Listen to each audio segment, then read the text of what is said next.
Olá, pessoas! Podcastirmãos.com de número 135 entrando no ar. Eu sou o Paulinho, estou aqui com o Juliano, que é um teísta fechado. Eu sou o Juliano e tô aqui com o João, que é um amigo muito aberto. Maravilha, maravilha, gente. Eu estou aqui com o Leonardo, que é um teísta e não está aberto ao teísmo aberto. Muito bom, muito bom. E eu tô aqui com o Paulinho, o pessoal do Irmãos.com, tendo o prazer de participar desse podcast. Aí, muito bem. Esse é Leonardo Gonçalves. O Leonardo mora no Peru, é missionário lá no Peru e fala de lá nesse momento. O Peru, que inclusive está jogando bem na Copa América, né? Um momento histórico, cara. Pelo menos alguém tá jogando bem nessa Copa América. E o Leonardo, o João que nos apresentou, o Leonardo, ele vai apresentar para todos vocês ouvintes quem é Leonardo Gonçalves. Aí, gente, estamos aí com um prazer de ter o Leonardo aí conosco. Leonardo, pastor Leonardo Gonçalves, né, cara? Pô, olha, vamos dar os devidos créditos, né, ao homem de Deus que está conosco nesta tarde, né? Pastor Leonardo, aí, cara, pastor Leonardo, missionário lá no Peru. Acho que muita gente deve conhecer o Léo através do Púlpito Cristão, né, Púlpito Cristão. Realmente é um site muito acessado em matéria de apologética aí no Brasil. Embora o Léo esteja lá, está realmente intimamente ligado com assuntos relacionados à teologia apologética no contexto brasileiro, né, cara? Você é mestre em teologia também, né, Léo? É, a gente tenta, né? Mestre em teologia é o título, mas a camisa fica grande, né? Eu gosto muito de assuntos teológicos, eu gosto muito de estudar teologia e principalmente de estudar esse momento teológico que a gente tem vivido no Brasil, né? A gente tem visto aí, tem se tornado muito diferente daquilo que a gente vivia anos atrás, né? Uma teologia mais de cunho liberal, a gente tem visto aí. É preciso se posicionar sobre isso. O trabalho do púlpito, ele mais ou menos versa sobre isso aí. Legal, e essa turma tá reunida, quando aparece João Rodrigo por aqui, vocês já sabem, a gente vai falar de apologética, que é um assunto que está no coração de todos nós. É bom a gente entender o mundo em que estamos vivendo, a realidade cristã em que estamos inseridos, e hoje nós vamos falar sobre algo que está fervilhando em todos os blogs e sites cristãos que a gente vê por aí, as pessoas falando na linha do teísmo aberto. Vamos entender o que é isso, por que somos contra ou não esse movimento, o que a Bíblia fala sobre isso, e vamos tentar chegar a algumas conclusões aqui nesse programa, mais uma vez especial sobre apologética. Paulinho, faltou só falar uma coisa sobre o Leonardo. Ele é amigo do pastor Zapata. Pastor Zapata, é verdade. Vocês já devem ter visto aquele vídeo, né, daquele pastor lá no interior do Peru.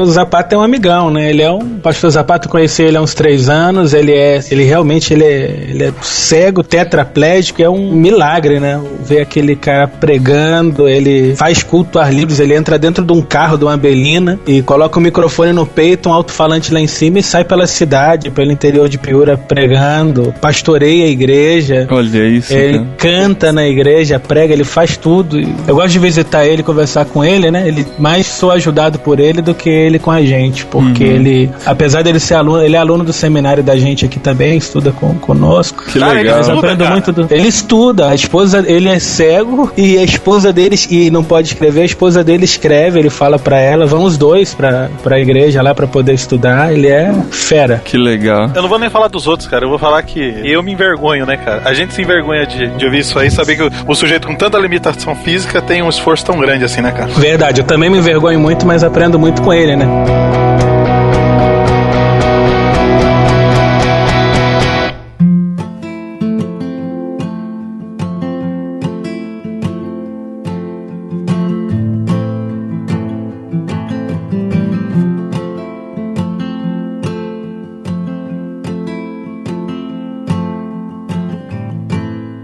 Teísmo aberto, então. A gente ouve de teísmo aberto quando acontece uma grande catástrofe, né? Acontece o tsunami, caem as torres gêmeas. O que aconteceu recentemente aí?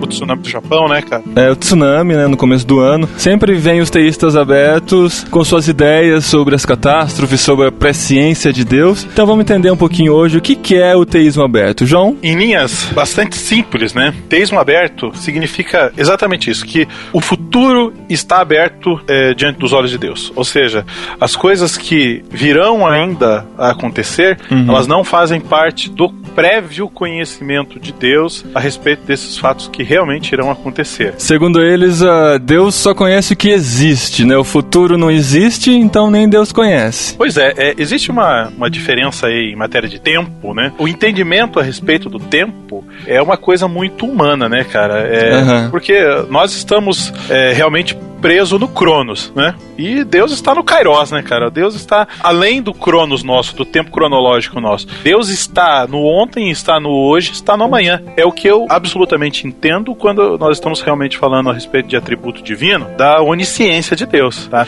Então, é importante já também a gente partir esclarecendo uma coisa. Na hora que o teísmo aberto ingressou aqui no Brasil, teve uns camaradas aí que trataram de mudar o nome do teísmo aberto para não queimar muito filme, né? Chama de teologia relacional. Teologia relacional. Né? Então assim, puxa, Deus, pra ficar um pouco mais perto de um relacionamento humano, ele fica um pouco mais humano, sabe, cara? Eu acho que isso aí é uma sacanagem teológica, porque simplesmente estão tentando fazer de quem é glorioso alguém muito humano. Então, você tenta trazer Deus pra essa proximidade, pra essa questão muito próxima do ser humano, e realmente você desfigura o caráter de Deus. E aí, a gente vê realmente numa ala aí, né, Léo? Acho que o Léo até pode falar um pouquinho mais sobre isso aí. Tem uns neopensadores aí, uns caras que gostam de inventar palavra nova, cara. Como é que foi que eu li ontem? Meu Deus. Ortomolecular. Não. Que isso? Essa não é tão nova. Não,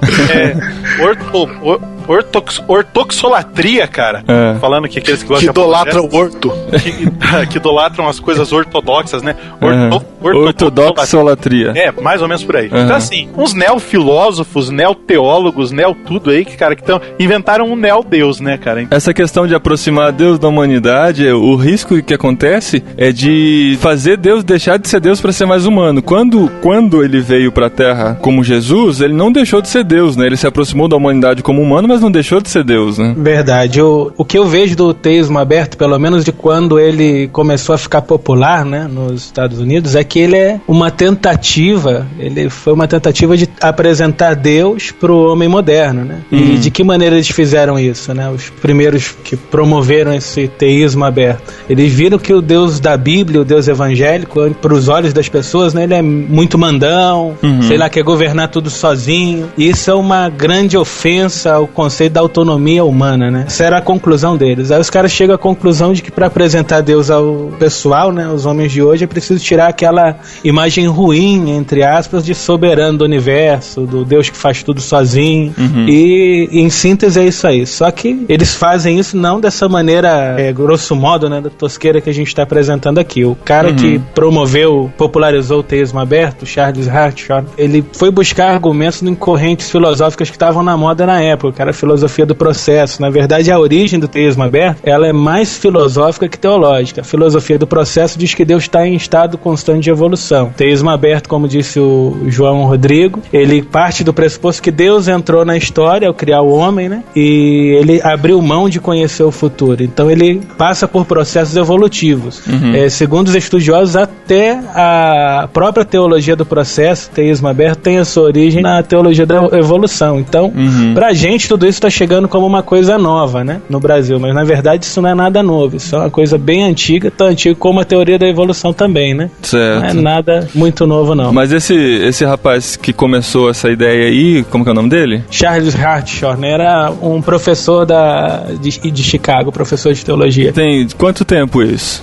Pelo menos uns 50 anos que ele elaborou os conceitos dele, né? Mas ele importou coisas antigas, ele importou coisas de filósofos, coisas da teologia rabínica.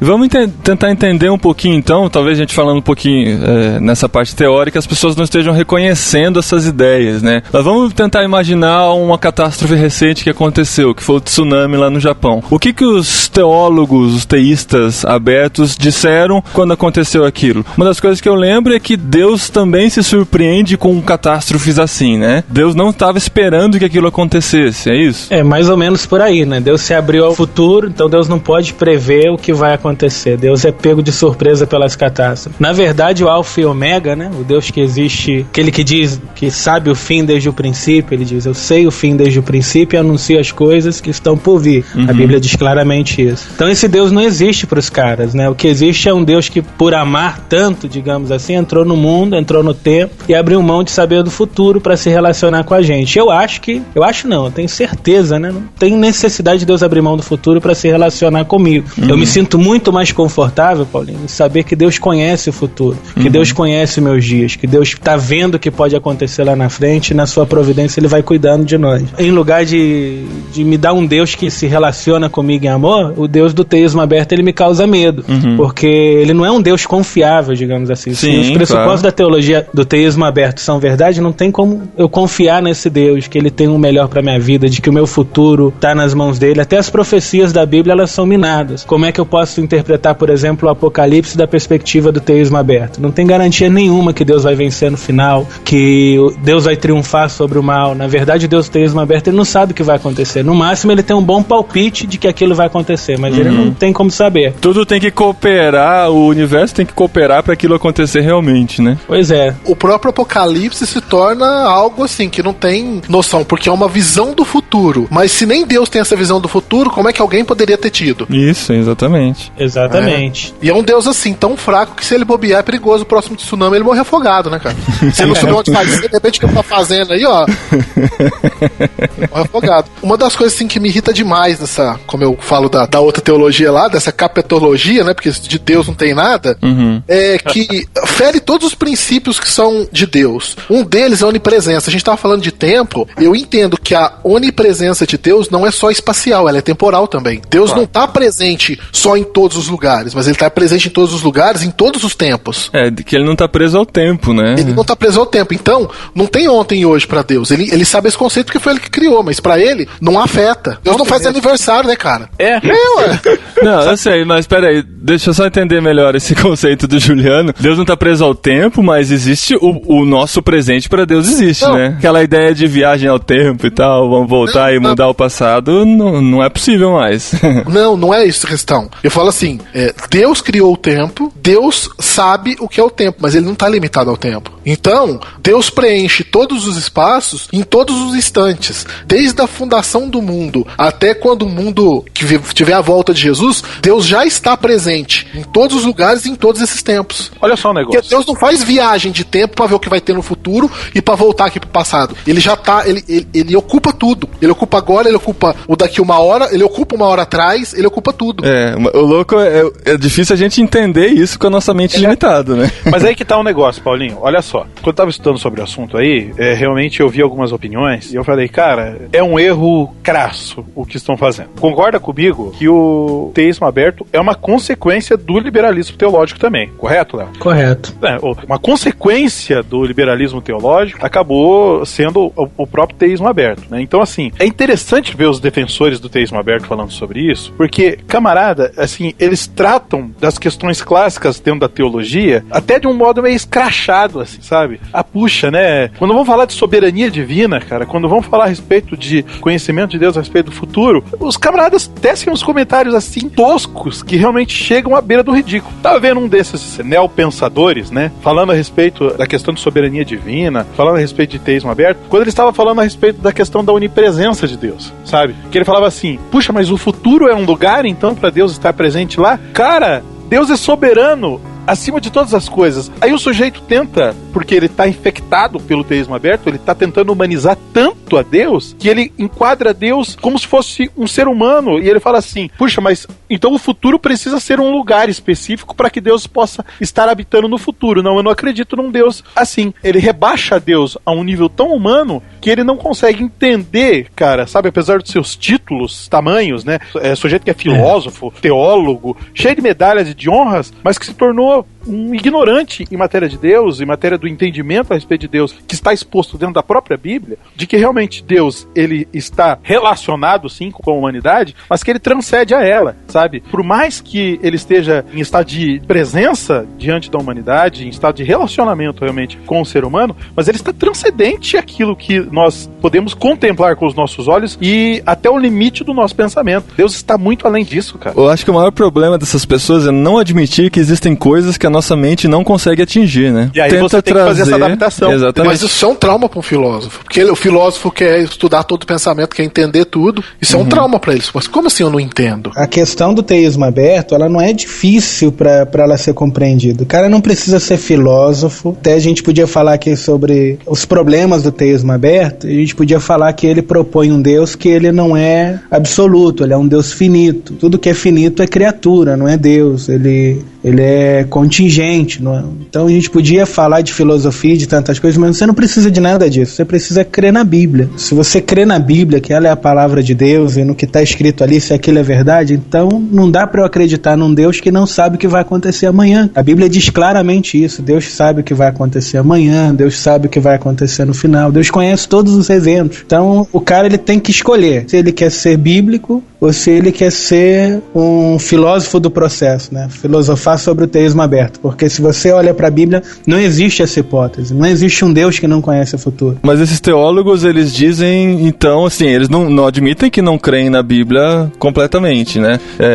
Eles vão dizer que eles creem na Bíblia como a palavra de Deus e tudo mais. Mas a partir dessas afirmações de Deus, de que ele é o alfa e o ômega, ele conhece todas as coisas, eles vão dizer que Deus, na verdade, abriu mão disso para se relacionar com o ser humano, né? É interessante que o Brasil é ávido, né, para receber realmente porcaria que vem dos Estados Unidos, né? Diga-se lá pela teologia da prosperidade. Solo fértil é o Brasil para receber lixo americano. O Brasil é o lixão teológico de lá. Lixão teológico. Aí o que acontece, cara? Os camaradas vêm com algumas afirmações, falam assim, não, mas a gente realmente crê na Bíblia, só que você veja só, Deus é tão ignorante a respeito do futuro que tá dentro da própria Bíblia que ele se arrepende de algumas coisas que ele fez. Puxa, né? Aí, ó, eu criei a humanidade, pô, tô arrependido de ter criado essa gente, vou destruir tudo. Como eu não sabia que eles iam aprontar comigo, e como eu não sabia que eles iam trair realmente aquilo que eu mandei que eles fizessem, tô arrependido. Puxa, criei. Agora destruí, agora estou aprendendo com a humanidade realmente que não é bem assim. Cara, eu tava aqui com uma citação daquele primeiro tsunami que foi horroroso, né? E que um desses pastores brasileiros, ele disse o seguinte, e aí eu falo do problema do teísmo aberto, minando a confiança que o cara tem na Bíblia. Então ele escreve o seguinte no artigo dele: esses eventos tenebrosos me levaram a admitir que já não leio a Bíblia com as mesmas lentes. Abandonei a ideia de que as guerras e os massacres do Antigo Testamento foram ordens divinas. Está falando das guerras de Israel para tomar a Terra Prometida, né? Entendo que os genocídios relatados na Bíblia foram cometidos com as mesmas motivações políticas, com os mesmos interesses econômicos e ambições nacionalistas iguais aos atuais, mas atribuídos a um Deus guerreiro. Ou seja, o cara ele vê a Bíblia, tá de uma forma muito clara, mas ele diz, isso é de Deus, isso Deus fez, isso aqui Deus não fez, isso aqui os homens fizeram em nome de Deus. Então ele se coloca acima da Bíblia, ele se coloca acima da palavra de Deus. Mas quando Deus manda o povo ir lá e destruir e tomar, tá querendo dizer que as pessoas interpretaram que foi Deus, mas foi uma ganância própria. Isso. Mas aí há um perigo muito grande, primeiro de ignorar o contexto, né? Tá claro que foi uma ordem de Deus, mas ele se coloca acima do texto, né? E isso é muito perigoso. Isso aqui é de Deus, por exemplo. Deus sabe o fim desde o princípio? Não, isso aqui era um conceito da época. Soberania de Deus? Não, isso era uma ideia medieval, entendeu? E eles vão tirando tudo isso. Agora, o grande precursor do teísmo aberto, ele diz o seguinte, ele realmente quis criar uma escola teológica para responder às inquietações do homem moderno. Então ele queria apresentar Deus sem a roupagem teológica, sem a roupagem ortodoxa, sem os seus atributos, um Deus humano, né? Então é muito mais filosófico do que bíblico. Se a gente vai buscar coisas na Bíblia, é muito difícil da gente conseguir entender a cabeça desse pessoal, porque a Bíblia é muito clara, cara. Eu fico tentando imaginar Deus torcendo ali, esperando passar a última temporada de Lost, pra ele saber o que aconteceu. Pois é, cara. Final, cara. Uma questão que você tinha comentado, João, sobre se arrepender, tem 2 podcasts que a gente gravou com o Luciano Benigno, o 29 e o 28, eu tava pesquisando aqui. O 28 é os originais da Bíblia, o 29, curiosidade das traduções. Ele explica o uso dessa palavra, se arrependeu. Isso é uma falha de tradução, porque a palavra original não diz arrepender no sentido de, eu fiz e fiz errado. Seria entristecer-se muito, né? Não, então é que tá. Por isso que é importante a gente esclarecer isso aqui agora, para retomar essa própria discussão que tá lá nesses podcasts passados, mas que é um negócio que está muito relacionado com o teísmo aberto, e os defensores disso aí usam esses versículos, entendeu, cara? Para realmente dizer que Deus não tem o conhecimento a respeito das coisas futuras, e as ações que ele toma e as consequências que realmente que o ser humano faz, ele fica nessa expectativa, nessa torcida tão grande, e que se alguma coisa dá errado, ou seja, Se aquilo que o homem está fazendo dá errado e Deus acaba não gostando daquilo que foi feito, ele se arrepende de ter dado essa oportunidade para o ser humano. É importante ressaltar essa questão, que não é literalmente arrepender-se no sentido do arrependimento humano, né? É isso que é importante ressaltar aí agora. Porque ainda mais no conceito cristão de arrependimento é o quê? Você cometeu um pecado e você tá se arrependendo. Quer dizer, você cria uma ideia de que Deus se arrepende, que Deus fez alguma coisa errada ainda por cima. É um negócio bem estranho. Tão estranho que ninguém nem riu, nem comentou, nem nada. A gente só tá pensando o que vai falar em seguida.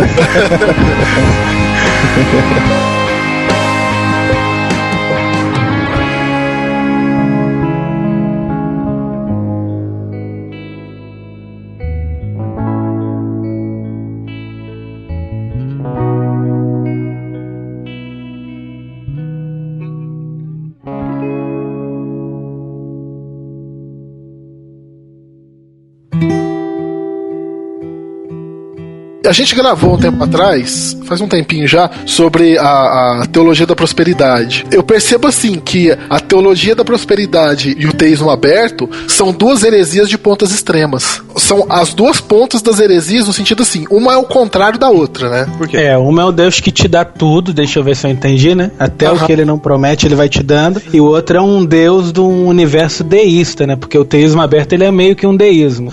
Apesar de que Deus existe e tá ali, ele não faz nada pela gente, ele não interfere na história, ele não intervém, ele fica só ali torcendo, né? Ele não interage. E é relacional. Esse Deus ainda por cima é relacional. Não se relaciona com ninguém, não faz milagre, não intervê as coisas, não ajuda ninguém e é relacional. Mas aí você veja realmente que são dois opostos, digamos assim, dois extremos, mas que em um determinado momento acabam se cruzando. Pô, nós estamos meio filosófico aqui, né, cara? Nós estamos na onda desse... Tá bonito. Desses neoteólogos aí, olha só. Você veja só, olha só. Olha o discurso bonito. Veja só, nós temos aqui Deus em um extremo e Deus no outro extremo. Deus da teologia da prosperidade aqui no extremo, Deus do teísmo aberto no outro. Gente, vamos colocar o dedo lá então, pera aí. Tem um Deus num extremo, tem um Deus no outro extremo. Os dois são completamente diferentes. Será que quem prega o teísmo aberto tá pregando Deus, pelo menos algo de Deus ali? Porque eu vejo o teísmo aberto, de acordo com o que a gente está falando aqui, é um outro Deus, é um novo Deus no mercado, é outro Deus. E era aí que nós estávamos para chegar na conclusão. Você veja só. Conclusão? Deus... Calma. Não, calma. Estamos na metade do programa. Não é conclusão do programa, é conclusão dessa linha de raciocínio. O Deus da teologia da prosperidade no extremo e o Deus do teísmo aberto no outro. Ou seja, o Deus que promete fazer tudo da teologia da prosperidade e até além daquilo, né?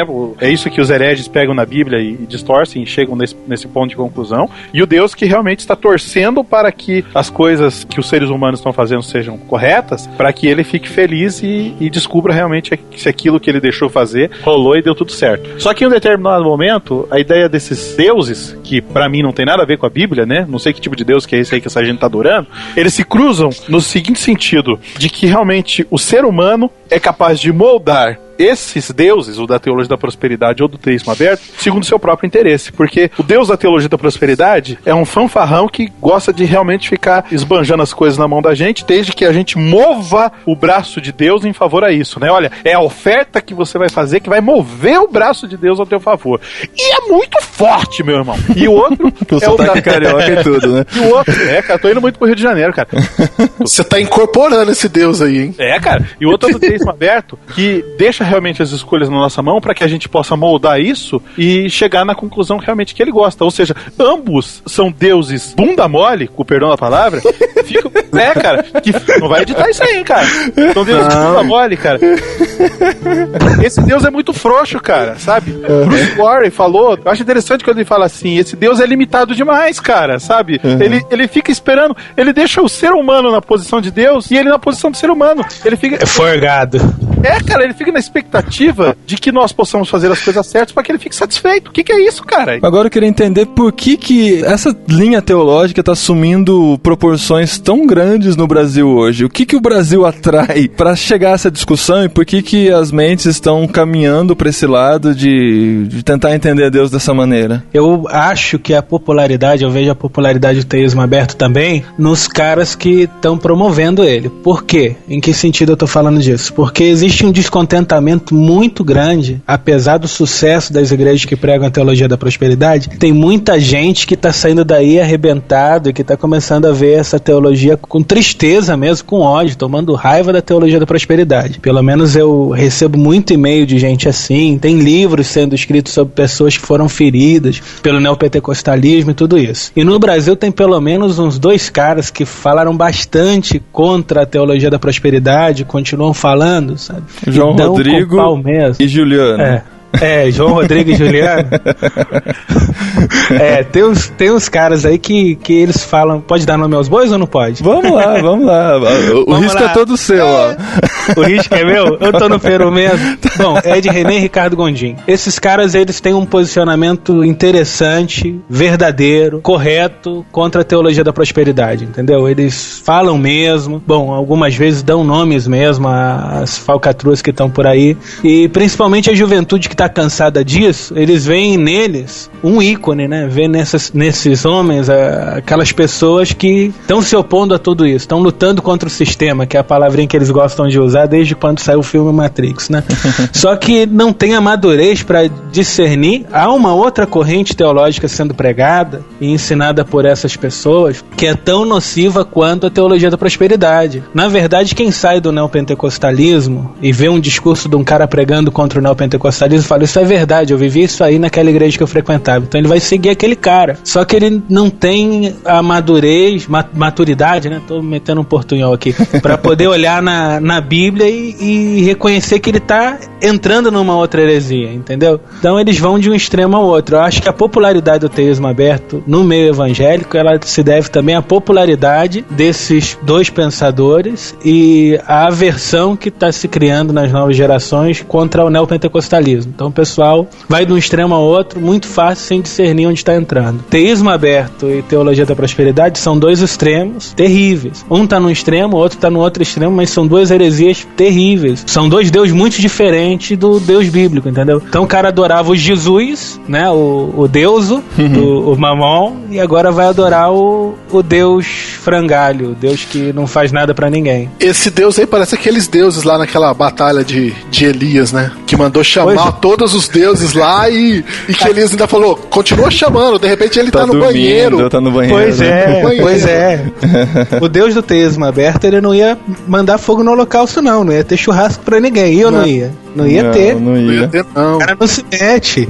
Ele ia se relacionar. O máximo que ele ia tentar bater um papo, ó, não é assim e tal. Eu não sei o que vai acontecer, mas eu tô torcendo pra vocês ganharem. Torcendo pra cair um raio em cima disso aí, pegar fogo em tudo pra ele sair bem dessa história. Ô João, naquela série Cartoon lá, você podia colocar o deus do teísmo aberto com o Coragem, o cão covarde. Muito bom. Esse insight, cara. Gostei desse seu insight. Pena que ele já fechou a série, né, cara? Já falou que era o último capítulo. Falou já.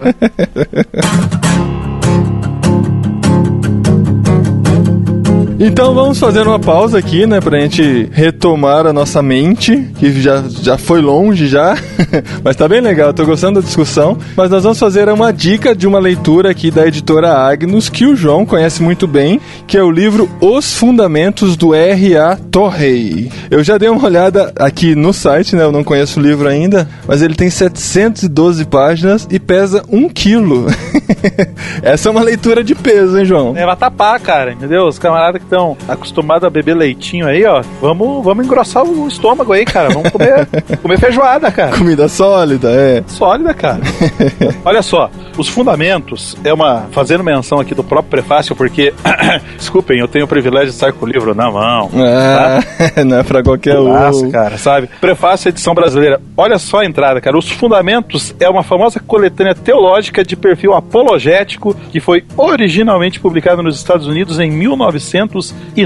Olha só, a obra resume, cara, em grande parte o perfil teológico evangelical norte-americano do final do século XIX e começo do século XX. Dada a linha do tempo aí, a gente já fica até sabendo mais ou menos aí qual que é a abordagem de um livro desse calibre, porque estava-se ali o contexto relacionado com o fervilhamento, né? Eu tava borbulhando a questão do liberalismo teológico, né, cara? Então, assim, nada mais propício do que o nome da obra se chamar Os Fundamentos, porque vai falar justamente sobre as questões fundamentais, né? Antes que alguém taque pedra, fala, pô, aí ó, os caras estão falando de fundamentalismo. Cara, primeiro tem que entender o que significa fundamentalismo pra depois falar, né? E é justamente o quê? Fundamentos, cara, fundamentos da fé cristã. Nós temos aí teólogos de grosso calibre que escreveram os ensaios que estão dentro deste livro, uma base realmente muito grande, muito interessante no que diz respeito ao fundamento da verdade bíblica. É legal porque, assim, antes da ideia ser elaborada do teísmo aberto, né, há 50 anos atrás, o livro tem mais de 100 anos, né, pelo menos os ensaios deles aí datam aí dessa época, mas estudando e entendendo o liberalismo, que é a raiz do teísmo aberto, a gente consegue lutar contra também a partir dos fundamentos, né, voltando para os fundamentos. E como a escritura, ela é perfeita desde sempre, né, e esse livro realmente, Os Fundamentos, vai falar sobre os aspectos fundamentais da fé cristã e é extremamente bíblico o livro, não existe, né, cara, esse negócio de teologia velha e teologia nova, existe teologia, e a teologia dos fundamentos, ela, embora tenha sido escrito há 100 anos atrás, o conteúdo dela é fundamental, cara. Os dias de hoje, eles marcados aí pela pós-modernidade, pelo liberalismo teológico, tanta porcaria vindo de fora pro nosso contexto brasileiro,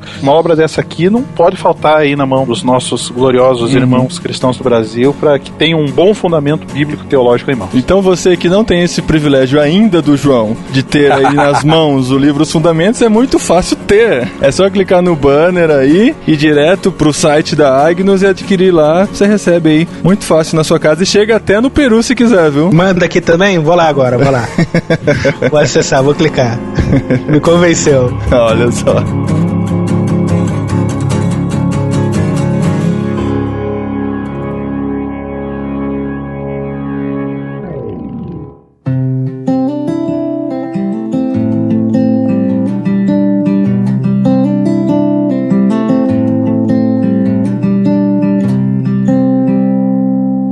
Bom, a gente tá falando de teísmo aberto e esse tempo atrás acho que uma das coisas mais recentes aí que deu um buchicho grande foi um vídeo do Ricardo Gondim numa reunião de pastores, não sei aonde aí, em que ele nega claramente que Jesus vai voltar. Que isso é só uma especulação e um negócio pra dar uma animadinha nos cristãos, mas que na verdade isso não vai ser uma verdade, não é uma verdade. É uma forma assim de incentivar, do tipo, eu vou te dar alguma coisa, mas não vou te dar, mas é pra você fazer. E aí no fim você vai descobrir que não aconteceu. Eu acho que todo mundo deve ter visto esse vídeo aí. Não vi. Você não viu não, Paulinho? Não, passa o link aí.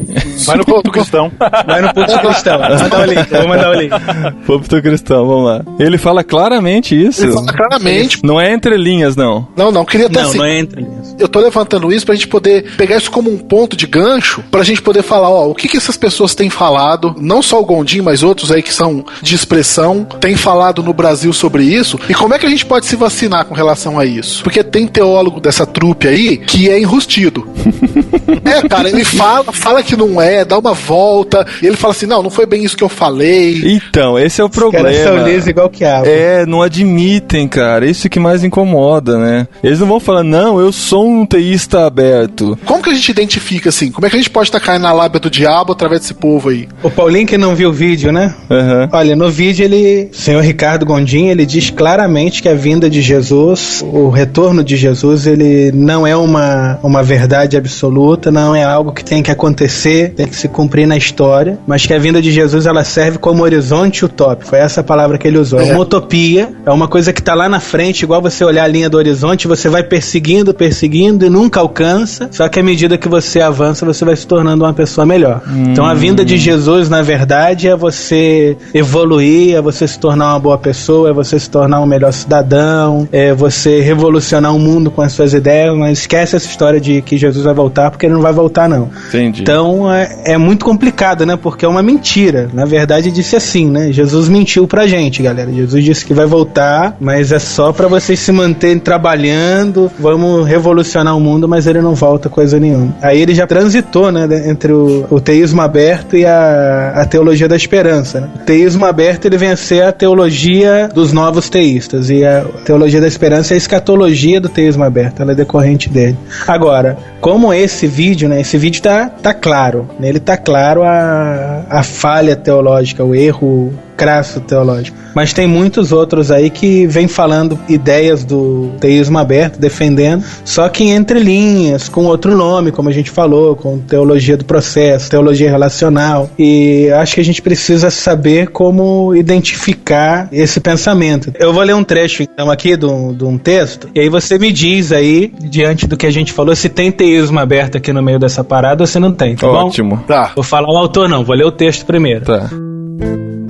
Deus de tão perfeito conheceu a plenitude do tédio, de tão cercado pelo idêntico a si mesmo, incapaz de dizer porque não é apenas um reflexo do ontem, sem jamais ter sonhado com outro dia, enfadado com a previsibilidade de um mundo impecável, inventou o amor, ou seja, preferiu amar. Deus do absoluto fugiu em desespero. O que inventou o imperfeito, imperfeito se fez imperfeito e inventou-se entre os incertos. Aperfeiçoou a imperfeição, humanizou-se entre humanos. De tão impreciso, desprovido de forças do absoluto, igualmente inapreensível, excepcionalmente frágil, tão vivo e tão morto, descortinou o absoluto como quem desnuda o que é mal. Imperfeito, salvou-nos da perfeição. Cara, isso é um tédio, cara. Cara. Isso é um tédio, cara, sabe? É deprimente, é deprimente. Perfeito, imperfeito, imperfeicionou, imperfeito. Ou é um sabe? Eu falo com palavras faladas ou eu ouço com escutações escutadas? Ah, cara, faça. Vou cantar uma musiquinha em homenagem a todo esse discurso aí. É o embromation, chão, embromation, chão, é o embromation. O cara falou, não falou nada, cara. Se não pode convencer, confunda. Olha só, com certeza veio dos Salvos da Perfeição essa citação, acertei? Aham. Salvos da Perfeição. Livro do Elianai Cabral Júnior, Salvos da Perfeição, mais humanos e mais perto de Deus. Aí, ó. O subtítulo do livro já mostra que é teísmo aberto. Mais humanos e mais perto de Deus. E aí você tem o seguinte, cara, que me fez lembrar uma coisa. Logo, Léo, que você fez aquelas postagens no próprio culto cristão e que, na verdade, foi uma repercussão muito grande. E depois o Gondim veio se retratar, mas usando aí mais ou menos a forma como os caras escrevem. Eu venho aqui me retratar, né, que aquilo que eu disse não era bem aquilo que eu queria dizer, mas eu queria dizer mais ou menos de uma forma que eu deixei meio dito. Diz que não diz, que diz que vai dizer. Mais ou menos que Jesus vem ou não vem. E se for um horizonte utópico, todos nós caminharemos juntos diante desse horizonte, numa verticalização onde Deus está presente no horizonte, no vertical, na curva, na esquina, na tangente, está presente ou não está? Ah, cara. Toma banho, né? Vai ficar em piadeira. Eu li esse texto porque mandaram pra mim e mandaram assim, né? Foram vários e-mails. Você não pode ser como esse site tendencioso, você tem que colocar a réplica do Gondim. Eu fui ler, né? Cara, eu li, não entendi bolhufas, maluco. É muito complicado. Ele fala e acaba dizendo a mesma coisa. No final ele diz a mesma coisa, ele não retirou nada. Não retirou, mas aí vem uma coisa que eu me lembrei, e até eu joguei um comentário meu lá no Twitter a respeito desse assunto. Porque o que aconteceu? Logo que isso aí fervilhou por força do vídeo, aí vem assim, é interessante, né, cara? Os caras fazem uma coisa acusando os outros, mas estão fazendo realmente a mesma coisa. Os caras saíram em defesa, fazendo apologia em favor do teísmo aberto e dos seus gurus. Aí os caras lá no Twitter, sentando a lenha aí nos ortodoxos, né? Não sei o que, eles gostam de sentar a lenha. Aí assim, como é que foi que um bonitão escreveu lá? Se a teologia é o sexo, a apologética é masturbação. Ah, cara, olha só, meu, sabe? Ridículo. É ridículo, cara. É ridículo o nível baixo que os caras descem pra defender os seus gurus. E me corrija se eu estiver errado, os caras fazem uma apologética tosca em favor dos seus pensamentos, mas de que maneira? Ofendendo aquilo que é sóbrio. O que eu acho mais ridículo desse pessoal também, sem querer, já estamos baixando o nível aí, já é de ridículo pra baixo, né? Mas é ridículo o que eles fazem, né? Porque eles chamam todo mundo de fundamentalista, né? Uhum. Se você diz, é assim, não pode existir verdade, ninguém pode dizer isso aqui é o certo, isso é o errado. Se você disser isso, você é fundamentalista. Mas eles são extremamente fundamentalistas também naquilo que eles creem, né? Você falar alguma coisa diferente, você dizer que aquilo não é, então essa questão de fundamentalismo também é uma grande palhaçada, né? O teísmo aberto é uma saladinha temperada com o salitro do relativismo e da pós-modernidade, cara. Esse texto aí que que o Léo leu aí, que Deus tão perfeito conheceu a plenitude do tédio. Eu tava analisando esse texto, cara. Deve ser verdade, porque o cara escreveu tão bonito, é tão complicado, o cara deve entender. Porque esse foi um negócio tão... cara, não, pensa só. Porque fica com essas coisas assim, falando simples. O cara estudou, ele sabe, cara. Eu acho que a gente tá enganado. A gente fala coisa tão simples assim, tem coisas que eu não entendi que ele falou lá, e a gente fica criticando, cara. Não sei, eu acho que a gente tem que repensar isso aí, cara, porque eu acho que a gente tá sendo, sabe o quê? Por causa da nossa simplicidade, do nosso simplismo intelectual, a gente tá talvez condenando porque o cara sabe muito e a gente não sabe. Porque se o cara falou isso tudo, o cara deve saber o que ele tá falando. Ele entrou no terceiro céu pra poder receber isso aqui, é muito profundo. No quarto, né? Ele passou pra cima.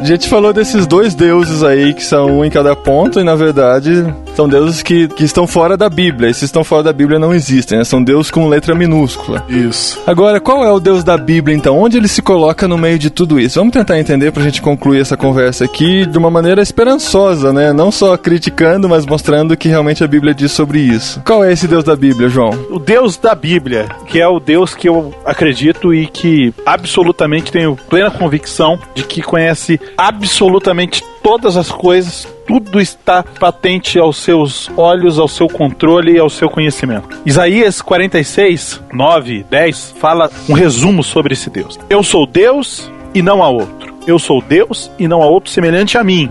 Sou eu que anuncio o fim desde o princípio e desde a antiguidade as coisas que ainda não sucederam.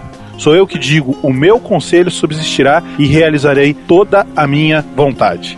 Pode ter o neoteólogo, neofilósofo, neopensador, sabe, cara, pode estar na moda, pode ser o que for, cara. Não existe palavra humana ou reflexão humana que vai tirar a convicção que eu tenho e que todo cristão realmente que confia nas escrituras plenamente a respeito desse Deus. Cara, tudo está patente no seu controle. É bem o lance do vaso e do oleiro. O vaso pronto não entende os propósitos do oleiro.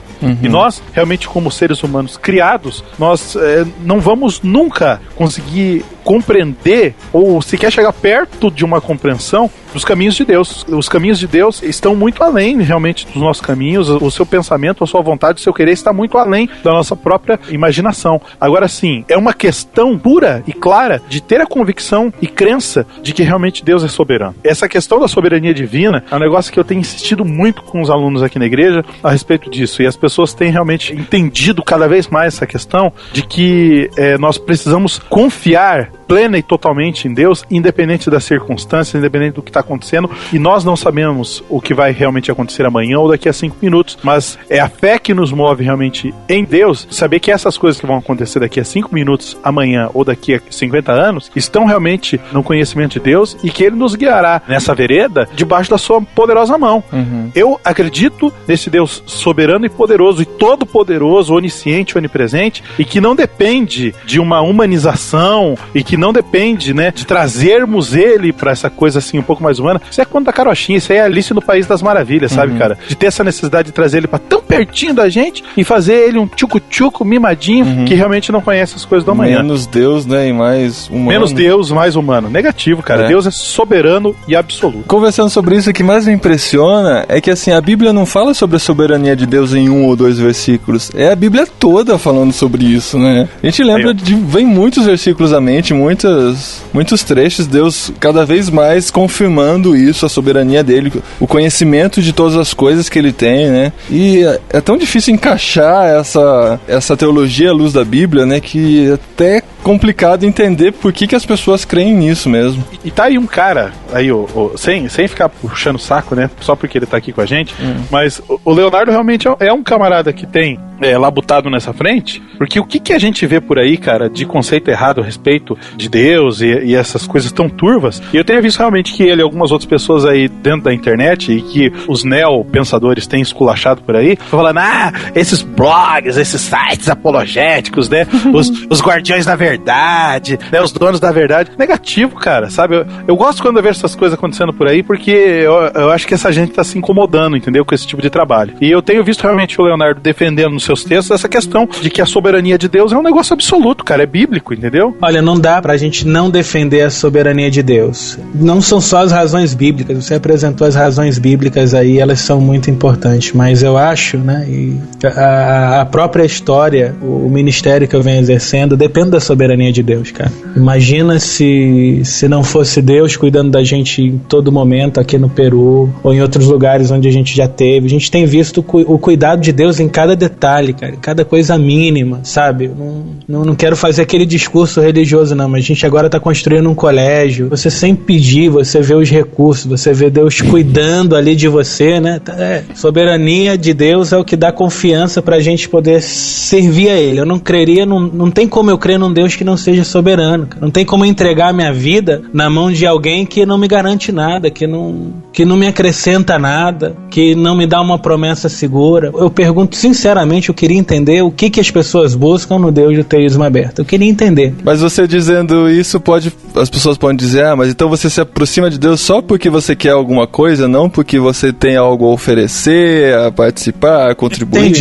Eu entendi, mas a questão do próprio teísmo aberto é uma questão de relacionamento, então eles seriam desleais se eles falassem isso. A gente se aproxima de Deus porque a gente tem uma necessidade de Deus, a gente tem uma necessidade de preenchimento que a gente só encontra em Deus, né? De orientação para essa vida, de vida eterna, sim. Tudo bem que a gente serve a Deus porque o ama, tal, mas não vamos negar que Deus acrescenta algumas coisas à nossa vida, muitas coisas. Ele é a própria vida, diz a Bíblia, nele vivemos, nos movemos, tudo vem dele. E nós o amamos porque ele nos amou primeiro, né? Então a iniciativa primeira foi dele, é por isso que a gente foi atrás dele, né? Exatamente, então não tem como negar que a gente está em Deus e serve a Deus por algo que ele fez nas nossas vidas. Agora, o Deus do teísmo aberto, ele não faz nada. Eu fico pensando como ele pode nos salvar, como ele pode garantir o futuro que está descrito. Então, principalmente pela questão das escrituras, Paulinho, volta aí. Se o Deus do teísmo aberto é verdade, se Deus não é um Deus soberano, não tem como acreditar nas promessas que ele fez, as promessas de Deus. Ao ferir a soberania de Deus, as promessas de Deus caem por terra. Quando se ataca a soberania de Deus, nós ficamos num mundo realmente inseguro. Não sei se vocês se dão conta também que os discursos sobre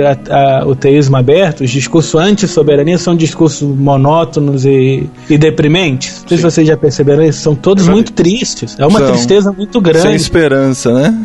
Pois é, tirou a esperança das pessoas. Então eu não sei o que é mais pecado, se é de prometer às pessoas aquilo que Deus prometeu, ou se é tirar a esperança das pessoas. Eu acho que quem prega essa teologia do Deus não soberano, de verdade, sem nenhuma pretensão, sem querer ser arrogante, de todo o coração, acho que deviam ver seus conceitos, porque estão tirando a esperança das pessoas, está tirando a esperança dos cristãos, está formando uma geração de jovens sem esperança e estão pregando um cristianismo ateu, porque ter um Deus que não faz nada, que não serve para nada, é melhor não ter Deus nenhum. É um ateísmo prático, na melhor das hipóteses. Olha só, é verdade. Quando o Léo falou a respeito de deísmo, eu me recordei que recentemente eu escrevi alguma coisa em cima disso, e como é realmente um negócio que anda meio em paralelo, né? Porque o Deus deísta é um Deus que criou e abandonou, né, cara? Sabe? É umas coisas assim que, cara, eu não entendo, meu. É tipo esses caras que engravidam as namoradas e vazam. É mais ou menos por aí, sabe? Preciso falar aqui, como eu diria aqueles pastores engraçadinhos, né? Mas aqui isso não acontece. Isso acontece lá do outro lado do mundo. Amém?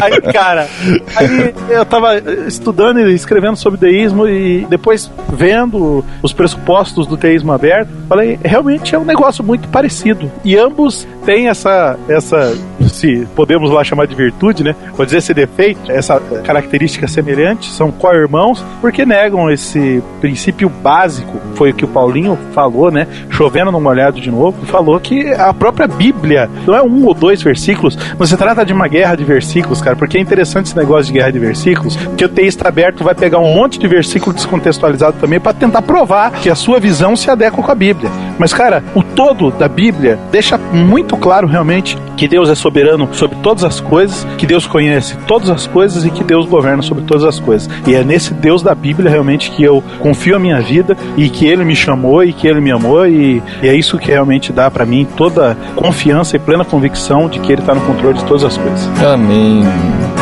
Ficou bonito, cara. Até eu gostei.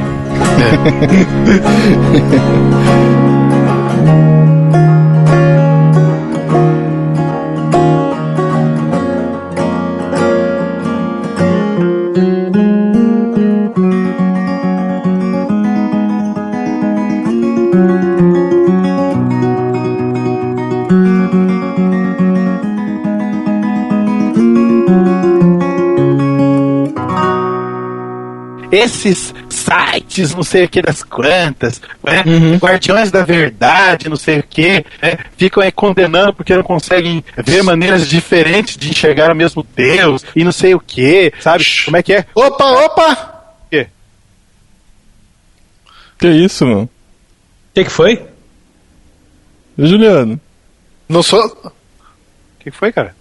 Ah, perdão, gente. Que isso, cara? O que foi? O que foi? Eu fui entrar num site que Tô palhou. tentando roubar tua casa. O que foi isso? Não sei, cara. Eu pensei no ladrão entrando na casa. O que é isso? Cara, Tô achando que era a casa do João, cara. Eu entrei num site que palhei o artigo lá do Deus de tão perfeito conheceu a plenitude do tédio lá. De repente começou a tocar esse negócio aí, gente. Desculpa. eu achei que você tinha saltando aí, cara. O João falando todo animado, você. Opa!